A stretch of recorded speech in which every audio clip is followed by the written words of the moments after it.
الحمدللہ وحدہ والصلاۃ والسلام علی من لا نبی بعدہ۔ کہتے ہیں کہ نیتوں کے ساتھ مرادیں ہوتی ہیں، جیسی نیت ہوتی ہے ویسی مراد حاصل ہوتی ہے، اور اللہ کے نیک بندے جب کسی کام کی ٹھان لیتے ہیں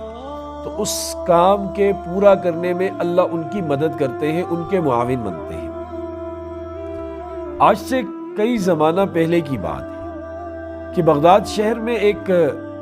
مستری رہتا تھا، ایک بڑھئی رہتا تھا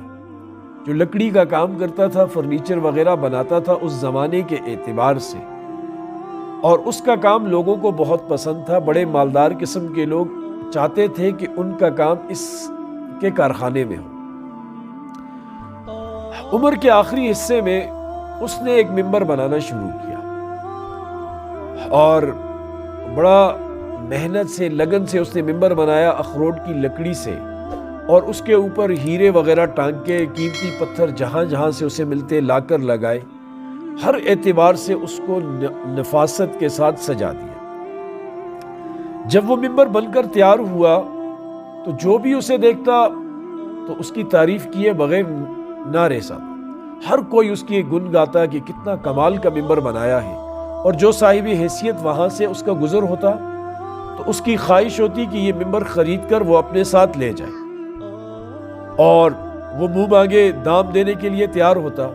کہ جو قیمت آپ لینا چاہو ہم آپ کو دینے کو تیار ہیں، لیکن یہ ممبر آپ ہمیں دے دیں تاکہ اس ممبر کو ہم لے جا کر اپنی مسجد میں لگا دیں۔ تو آگے سے یہ بڑھئی ایک ہی جواب دیتا کہ بھائی یہ ممبر میں نے بیچنے کے لیے نہیں بنایا،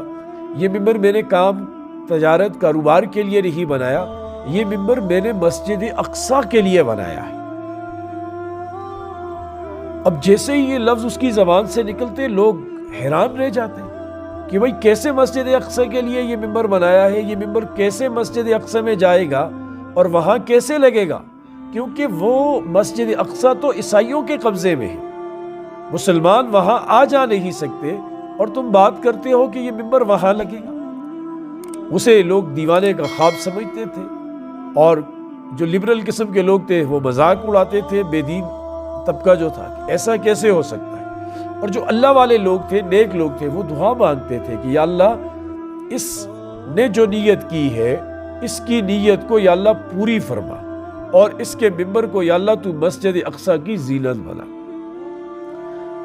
اس ممبر کے تذکرے بغداد میں ہونے لگے، بغداد سے باہر نکلے، اور کہ ہر کوئی اس کی خوبصورتی کے گن گاتا، اس کی خوبصورتی کی باتیں کرتا، اور ساتھ میں بنانے والے کی نیت کی بات بھی ہوتی کہ وہ اس کی اتنی بڑی اونچی نیت ہے۔ لوگ آ کر اس کے دیکھتے، دیدار کرنے کے لیے آتے کہ کیسا ممبر بنایا ہے۔ ایک 7-8 سال کے بچے نے بھی جب اس کے بارے میں بات سنی تو وہ بھی متاثر ہوئے بغیر نہ رہ سکا،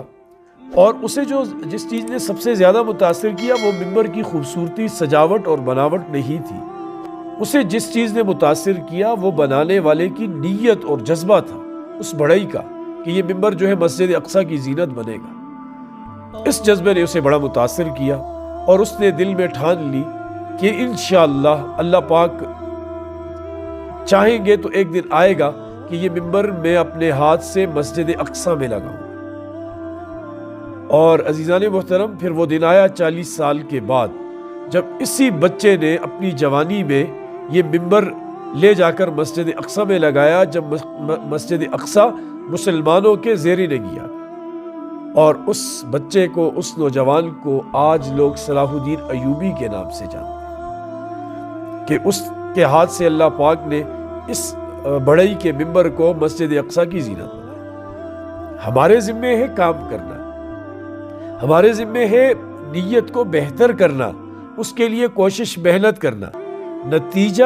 دینے والی ذات اللہ کی ہے، اگر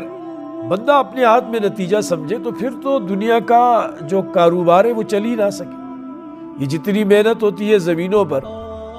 بھئی بندہ محنت کرتا ہے، پھل نکلے گا، فصل نکلے گی نہیں نکلے گی، یہ تو بندے کے اختیار میں نہیں ہے، یہ تو اللہ کے حوالے ہے۔ وہ اللہ چاہیں گے تو نکلے گی، اور اللہ نہ چاہیں تو نہیں نکلے گی۔ درختوں پر پھلوں کا آنا، موسم کا، بارش کا وقت پر برسنا،